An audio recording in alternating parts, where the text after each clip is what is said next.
Hello, this is David from DN Cognitive Counseling.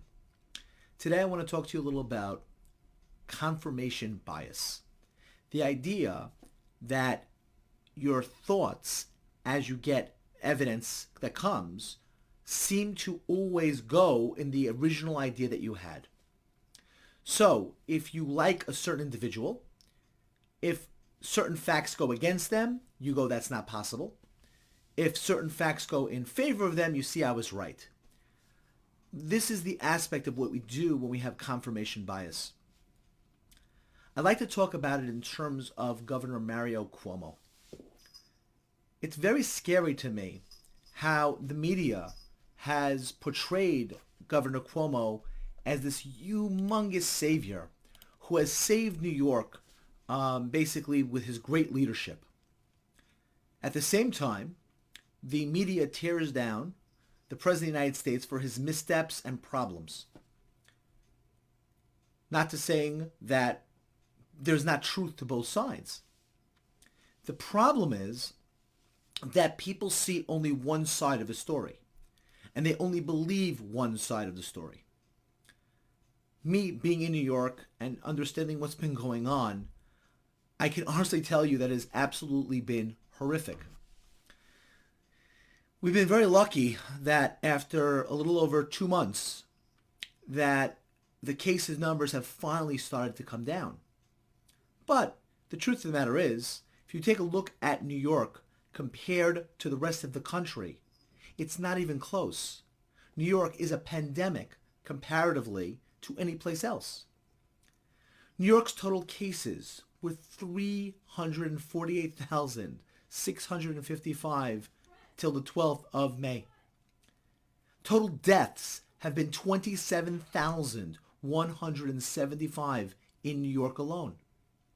And yet, Mario Cuomo goes on television, has a nice demeanor, speaks very nicely, and people get there going, wow, what a great job he's doing. Despite the facts do not match up with that at all.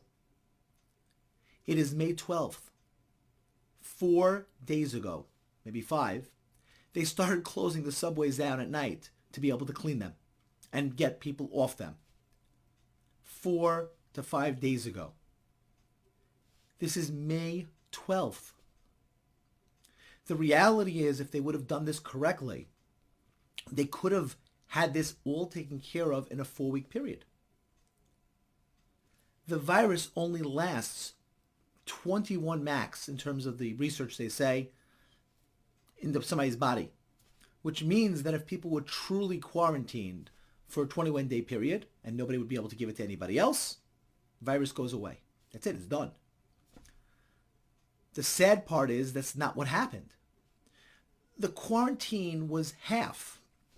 It was non-essential businesses could stop, but essentials stay opened. Essentials like places that sell alcohol, because we all need to get alcohol when we are home alone with our families for long periods of time. That's a great recipe. That's not going to increase domestic violence when people are stressed out. Sure, keep the alcohol open. The reality is that's only some of the problems that have been going on. We wanted essential workers to get to work. Okay, makes a lot of sense. Then the only people who should have been allowed on the subways would have been essential workers. Nope. Subways have been opened, and those things have been packed during rush hour the entire time. When you have a belief about somebody, again, your mind brings you to the idea, whatever they do is fine. And if you hate somebody, whatever they do, doesn't make it if it's right, you condemn it. So one of the problems with confirmation bias is it leads people to accept certain behaviors that sadly lead to death. I mean, in good times, it could lead to poor jobs or economic situations, but we see in dangerous situations, it could actually lead to death. It's very important to be objective when evaluating something. Is this really the right decision, or is this the wrong decision? It shouldn't be about who's making the decision. It should be right if your worst enemy is making it, and it should be wrong if your best friend is making it. In other words, the person, whether you like them or not, should not be the determining factor in whether or not you agree with something or disagree with something. One of the ways you can tell is when you switch the person and say, would I still agree or disagree with this? Give you an example in this situation. So when Cuomo comes out and says that he is not going to close New York down, in fact, he actually originally said on March 12th that we're not going to be like San Francisco. We're not doing that type of lockdown. Now, at that time period, people were like, does that make any sense? Should that be the case? Now, Cuomo came out a couple of days later and then said there was a lockdown. Nobody went ahead and said, but you just said 2 days ago you weren't. And challenged the thought process. It became a situation where the media just went along. Cuomo said he needs 40,000 ventilators. Nobody went in and said, Cuomo, we didn't even get close to that. Maybe there was other things we needed. Like by opening up the place, we need more masks.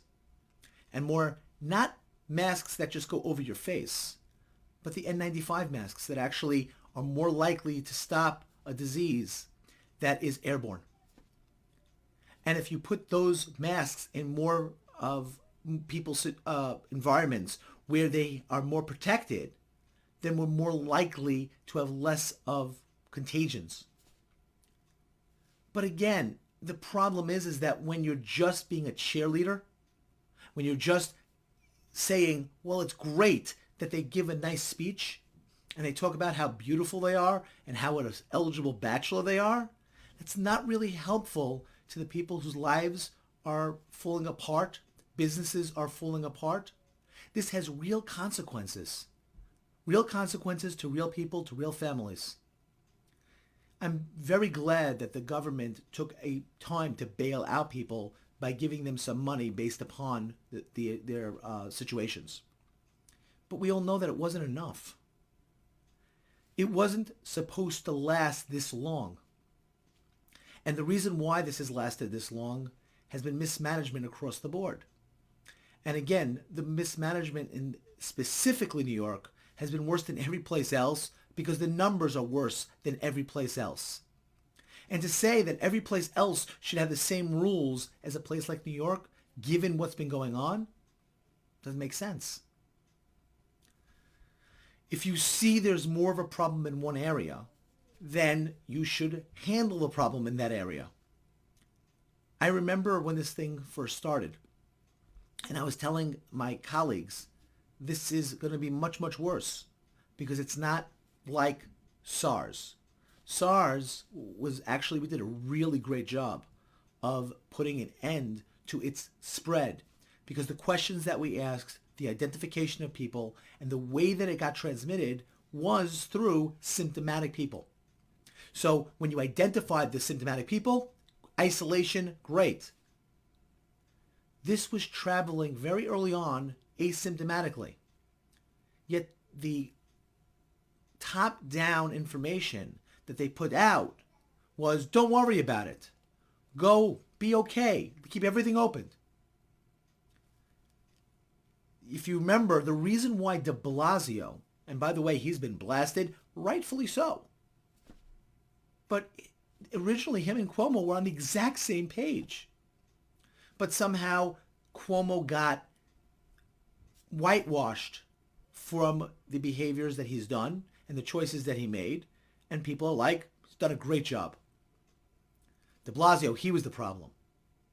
And the truth of the matter is they both were. And I'm not sitting here as a Monday morning quarterback and saying, well, because I'm saying it now. I was saying it then, at the very beginning, when this was going down. And I was telling my colleagues and people in the office. We had a big meeting. And the things were coming to us and information. And they saying, well, these are the questions you have to ask. And I said, these questions are ridiculous. These were the questions that you asked by SARS. Because it made sense. I go, this is not acting the same way and you're using the same exact procedures. Using the same procedures for something when you're doing it different doesn't make sense. And, well, this is what we were told. And this is what happens when you have poor management at the top. New York needed to do more, not less. The transportation system should have been modified dramatically, because if you take a look at the 3 counties where the highest number of cases were, New York City, Nassau County, and Suffolk. What do those counties have in common that major other parts of New York don't have? And the answer is the transportation system. Primarily heavily used by subways. And when you are in a closed-in environment from something that travels in the air, or air droplets, or any which way they like to discuss it, what's going to happen? This isn't rocket science. But yet, Cuomo, you give a great lecture and you give a great talk. And again, this is the problem of confirmation bias. It doesn't let you see the problems of the mismanagement that led to a lot more death. And it's serious. And I feel really bad that these things were not taken more seriously. De Blasio only caved when the teachers threatened to go on strike because they were saying that they felt their lives were being threatened. And rightfully so. And the sad part is, when people are in denial about things, they make poor decisions. And it's important to have a counter argument or an argument to it, and not just be a cheerleader. It's important to have dissent and explanation about why and be able to be heard, and not just cheerleaders around and confirming the emperor has beautiful clothes. The story of the emperor has, new clothes. He wasn't wearing any clothes, but nobody wanted to tell him. And he thought, because everybody was giving him confirmation, now in that story it's just an embarrassment. In this one, it's leading to lots and lots of death. And led to lots and lots of death. The nice part is that if you took a look all over the country right now, the numbers have been coming down in most places. And hopefully that will continue. But we have to react to things as they are, not as we wish them to be. We have to become a people and a thought process that doesn't rely on confirmation bias as a means of how we make choices, because it has dire consequences. We have to be able to say we were wrong. We have to be able to say somebody else was right. We have to be able to say somebody was right about this but wrong about that. We have to be able to look at things objectively and be able to break things down in a way that does not lead to more hurt. I hope that you found this helpful. If you disagreed with anything I said, please feel free to write me. I'd love to be able to respond. If you liked the video, hit like. If you like, please share this. And please subscribe to the channel. And of course, if you are really, really generous, there's a Subcribe-star down below where you can become a patron to the site. I thank you very much, and good mental health.